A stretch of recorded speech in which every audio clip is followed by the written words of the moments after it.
Okay ना. So thing was कि we can not make passive voice of linking verbs. Linking verbs का passive voice हम लोग नहीं बना सकते. लिंकिंग वर्ब्स कौन कौन सी होती है? लिंकिंग वर्ब होती है be, become, remain, taste, smell, seem, appear. Be का मतलब होता है होना, बिकम यानी बनना, रिमेन मतलब रह जाना, ठीक है. टेस्ट यानी वही टेस्ट करना, टेस्ट आना. स्मेल, सीम मतलब प्रतीत होना, लगना, दिखाई देना, ऐसा है ना. अपीयर वही प्रतीत होना, लगना, है ना, वही सेंस देता है. Now because subject complement is used after linking verbs, because the reason is कि लिंकिंग वर्ब के बाद कौन सी चीज आती है? लिंकिंग वर्ब के बाद आती है सब्जेक्ट कॉम्प्लीमेंट. कौन सी आती है? सब्जेक्ट कॉम्प्लीमेंट आती है. पैसिव कब बन पाता? एक्चुअली ऑब्जेक्ट चाहिए होता है हमें ना, सब्जेक्ट को ऑब्जेक्ट की जगह और ऑब्जेक्ट को सब्जेक्ट की जगह रखते हैं ना, इसलिए हम लोग पैसिव नहीं बनाते हैं इसका, बिकॉज इसमें ऑब्जेक्ट होता ही नहीं है. दूसरी चीज, सब्जेक्ट सब्जेक्ट कॉम्प्लीमेंट के बराबर होता है. मतलब सब्जेक्ट और सब्जेक्ट कॉम्प्लीमेंट सिमिलर होते हैं. सब्जेक्ट जो है ऑब्जेक्ट के बराबर नहीं होता है. मतलब दोनों में डिफरेंस है. सब्जेक्ट और ऑब्जेक्ट में बहुत डिफरेंस है.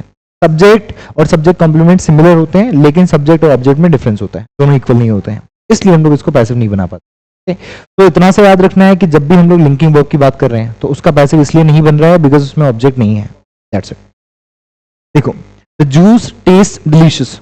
टेस्ट कौन सा वर्ब है? Linking verb. टेस्ट कौन सा वर्ब है? Linking verb. तो अगर हम लोग इस वर्ड की बात करें, अगर हम लोग बात करें टेस्ट की, तो टेस्ट कौन सा वर्ब है? It is linking verb. Linking verb के बाद ऑब्जेक्ट नहीं होता है. क्या होता है? सब्जेक्ट कॉम्प्लीमेंट होता है, और सब्जेक्ट कॉम्प्लीमेंट ऑब्जेक्ट का काम नहीं करता है, इसलिए इसका पैसिव नहीं बनेगा. So there would be no passive. Next, he is handsome. एक और चीज अगर बात करें तो ये जो द जूस है ये तो सब्जेक्ट है और ये सब्जेक्ट कॉम्प्लीमेंट है. हमने क्यों लिखा है कि सब्जेक्ट जो है सब्जेक्ट कॉम्प्लीमेंट के जैसा होता है? बिकॉज इन दोनों के बीच में कनेक्शन होता है. सब्जेक्ट कॉम्प्लीमेंट सब्जेक्ट का मीनिंग पूरा करता है. कॉम्प्लीमेंट मतलब होता है कंप्लीट करने वाला. तो जो सब्जेक्ट का मीनिंग पूरा करे उसी को सब्जेक्ट कॉम्प्लीमेंट कहते हैं. Alright, that's why. दूसरी चीज देखो, ही इज हैंडसम. तो ही और हैंडसम दोनों सिमिलर हैं. ही का मीनिंग पूरा कर रहा है हैंडसम, इसलिए कौन सा वर्ब हो जाएगा? Linking verb. तो लिंकिंग वर्ब को ऐसे पहचान सकते हैं, अगर सब्जेक्ट के लिए ही वो आया है तो वो सब्जेक्ट कॉम्प्लीमेंट होगा. सब्जेक्ट कॉम्प्लीमेंट अगर है तो वो जो वर्ब है वो लिंकिंग वर्ब है. ऑब्जेक्ट कैसे पहचानना है? देखो, ही ईट्स राइस, ठीक है, and he is a chef. Okay, देखो, राइस और शी सिमिलर है क्या? दोनों अलग अलग हैं. इसका मतलब ये वर्ब लिंकिंग वर्ब नहीं है, एक्शन वर्ब है. एग्जैक्टली ये कौन सी वर्ब है? Action verb. और अगर ये एक्शन वर्ब है तो ये क्या है? ऑब्जेक्ट है. दूसरी चीज, शी और शेफ दोनों सेम है. बिल्कुल, शी ही शेफ है. इसका मतलब ये कौन सी वर्ब है? लिंकिंग वर्ब है. क्लियर? That's it. तो यहां पर लिंकिंग वर्ब है तो सब्जेक्ट कॉम्प्लीमेंट है, और सब्जेक्ट कॉम्प्लीमेंट है तो there would be no passive. Passive नहीं बनेगा. देखो, शी लुक्स स्टनिंग. वो स्टनिंग है क्या? बिल्कुल, शी लुक्स स्टनिंग. वो आश्चर्यचकित दिखाई दे रही है ना, वो बहुत ज्यादा भव्य शानदार दिखाई दे रही है. तो ये जो लुक्स है वो लिंकिंग वर्ब है, और लिंकिंग वर्ब है तो there would be no passive. Okay, that's it. तो ये कॉन्सेप्ट है इसका. आगे देखो, he became a musician. He musician है क्या? बिल्कुल. दोनों अगर एक ही हैं तो ये कौन सी वर्ब है? Linking verb. तो पैसिव होगा? नहीं होगा. तो सब्जेक्ट सब्जेक्ट कॉम्प्लीमेंट होता है ऐसा. Next, he married a musician. तो ही और म्यूजिशियन सेम है क्या? नहीं है. ही अलग है और म्यूजिशियन अलग है, तभी तो उसने शादी की. तो ये कौन सा वर्ब है? Action verb. तो ये क्या हो जाएगा? ऑब्जेक्ट. तो ये जो सब्जेक्ट है और जो ऑब्जेक्ट है दोनों इक्वल नहीं है, दोनों सिमिलर नहीं है, लेकिन यहां पर सब्जेक्ट और सब्जेक्ट कॉम्प्लीमेंट एक ही है. ओके, तो एक ही है और यहां पर दोनों अलग अलग हैं. तो इसका पैसिव बन पाएगा और इसका नहीं बन पाएगा, तो इसका पैसिव बन जाएगा. ओके, कैसे बनेगा इसका passive? A musician, a musician, उसके बाद मैरिड लिखा हुआ है सेकंड फॉर्म, तो यहां होएगा वॉज वर्ब प्लस वर्ब का third form. So musician was, marry का third form is again married. Second to third similar होता है इसका. तो musician was married to him. Okay, musician was married to him. उसकी शादी म्यूजिशियन से करवा दी गई. सेम सेंस दे रहे हैं, ये ना. अच्छा, तो ये हो जाएगा इसका कॉन्सेप्ट. नाउ ये कुछ चीजें हैं जो हमें ध्यान नहीं देना है, हमें पता होता है वैसे भी ना. और देखो, rules for changing active voice into passive voice. Active को पैसिव में हम लोग कैसे चेंज करते हैं, इसके रूल्स हमें देख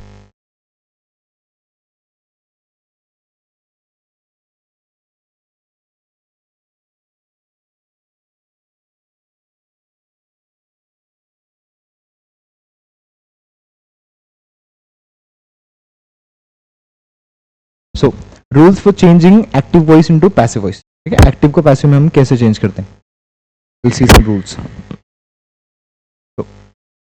फर्स्ट इज, अगर बेसिक रूल्स की बात करें, so these are basic rules. कैसे कि अगर वर्ब का फर्स्ट फॉर्म और ऐसे एस है तो हमें चेंज करना होता है is am are plus verb का थर्ड फॉर्म में। ओके, वर्ब का फर्स्ट फॉर्म प्लस ऐसे एस इज एम आर और वर्ब का थर्ड फॉर्म, तो ऐसे बोल सकते हैं प्रेजेंट डेफिनेट होगा तो इज एम आर और थर्ड फॉर्म में चेंज होगा। नेक्स्ट, इज एम आर और वर्ब का first form plus I N G है तो किस में चेंज होगा। सो देखो, अगर हम बात कर रहे हैं वर्ब का first form plus I N G, तो आई एन जी बी के साथ मर्ज हो जाएगा, तो बी और I N G being, first form किस में चला जाएगा, थर्ड फॉर्म में, और helping verb as it is रह जाएगी। So it is am are being और थर्ड फॉर्म। नहीं, प्रेजेंट परफेक्ट कॉन्टिन्यूस का है, प्रेजेंट परफेक्ट कॉन्टिन्यूस के लिए हैव बीन चाहिए होता है हमें, हैव, ओके, बीन चाहिए होता है, नॉट बीइंग, ठीक है, इसलिए नहीं बोलेंगे। ये टेंस तो प्रेजेंट कॉन्टिन्यूस ही है लेकिन कंस्ट्रक्शन अलग है। That's has, have plus verb का थर्ड फॉर्म, कौन सा टेंस है, परफेक्ट, प्रेजेंट परफेक्ट में। अब हैज हैव हेल्पिंग वर्ब है तो हेल्पिंग वर्ब को नहीं छेड़ना है, helping verb as it is.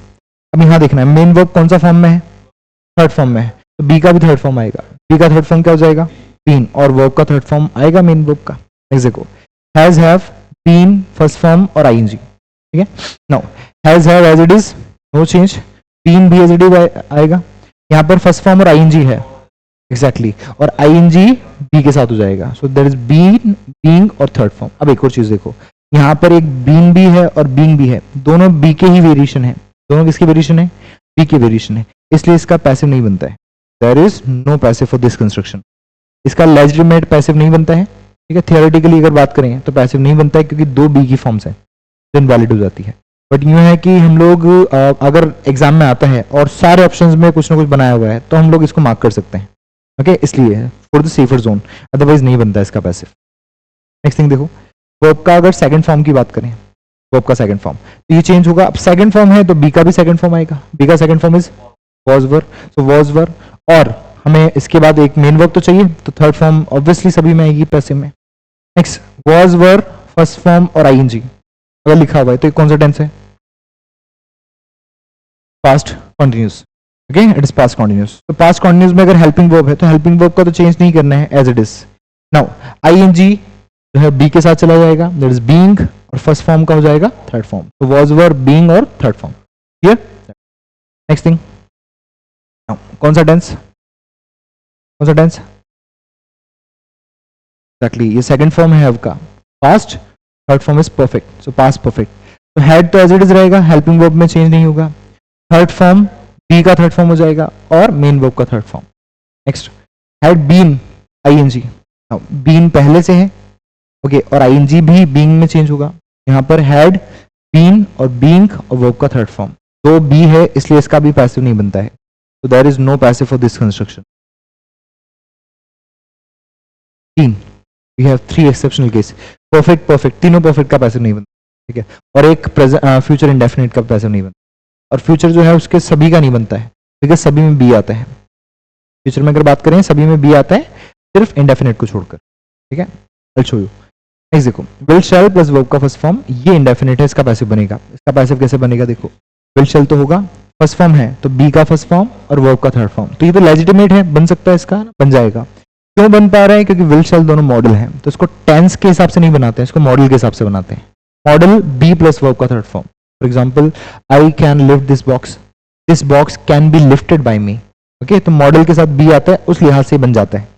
लेकिन विल शैल बी, आईएनजी और बीइंग, ओके, अब समझना इसका कंस्ट्रक्शन क्या होगा। विल शैल तो आएगा एज इट इज, बी का बी ही रहेगा, हेल्पिंग वर्ब का पार्ट है, आईएनजी का बीइंग हो जाएगा, तो बी बीइंग इनवैलिड हो जाएगा, so, इसलिए इसका पैसिव नहीं बनता है, लिखा हुआ है there is no passive for this thing, passive नहीं बनता है। नेक्स्ट चीज देखो, will shall have plus verb का थर्ड फॉर्म, तो विल शैल हैव तो आ जाएगा, वर्ब का थर्ड फॉर्म है तो बी का third form that is been और वर्ब का थर्ड फॉर्म, तो इसका बन जाएगा पैसिव, बिकॉज में दो बी नहीं आ रहे हैं, बी के दो वेरिएशन होंगे तब दिक्कत आएगी, अदरवाइज बन जाएगा।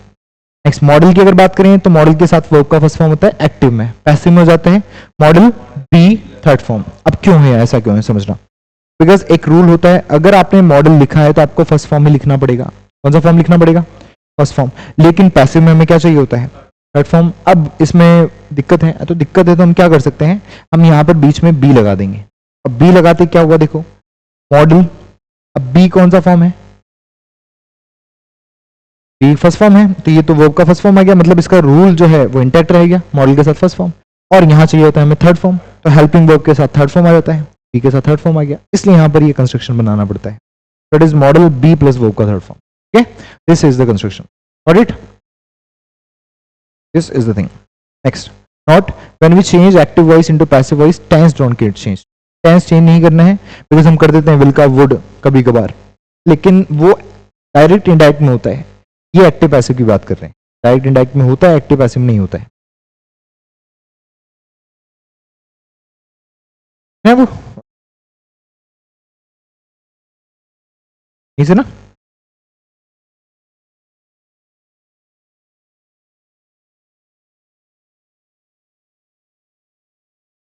एग्जाम्पल लिखा गया, एग्जाम्पल लिखा, तो दिस वन लिखा हुआ है, ओके, तो लिख लो एग्जाम्पल्स को।